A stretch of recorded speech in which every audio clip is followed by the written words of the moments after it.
Wirarisi Rutayisire yabaye muri Mera, koperative y'abafite ubumuga yakoraga radiyo igatagara kuva mu mwaka w'1965 ikaza kwimukira i Kigali mu 1967. Kugera i Kigali ariko ngo ntibyari byoroshye bitewe n'uburyo umuntu ufite ubumuga yafatwaga mu Rwanda rw'icyo gihe. Twaje i Kigali babona ducumbagira, abantu batubona bakaduhunga, ku mugoroba babona turajya kunywa agacupa nk'abandi, babana nabo banza ari abantu, tugenda tumenyerana rero gutyo kugeza igihe tubaye inshuti.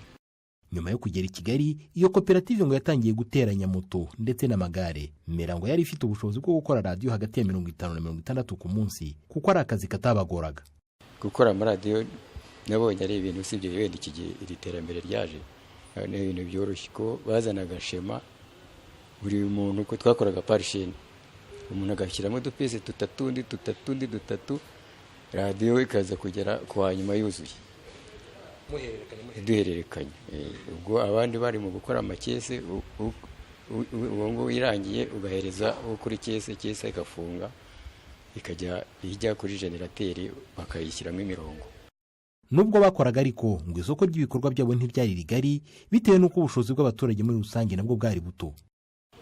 Ariko igiciro cyari giciritse, yari akaradiyo kare kanini ho gatoya kaguraga icyabiri, indi kagura 600 ntoya.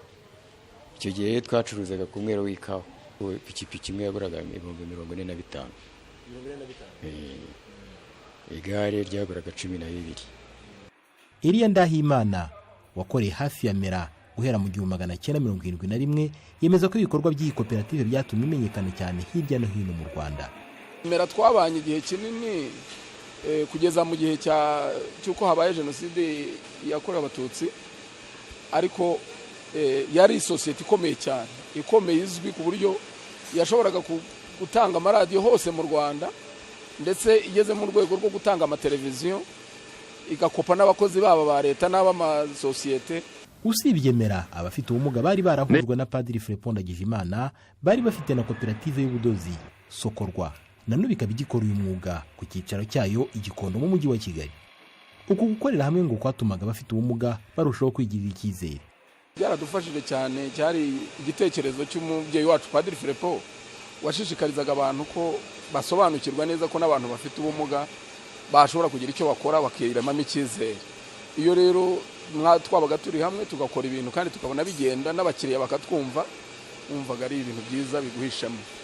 Abantu gukorera hamwe nubwo babidutoza n'ubu, ariko twe twarabibonye twabihamya, kuko urabona nk'umuntu ufite ubumuga kugira ngo azajye ku isoko adode cyangwa kurature hamwe n'abandi ntago byashoboraga gukunda.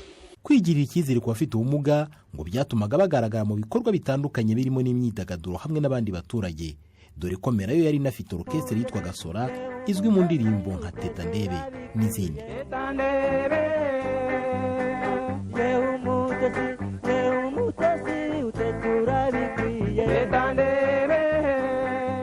Jean Damascene Manishimwe, i Kigali.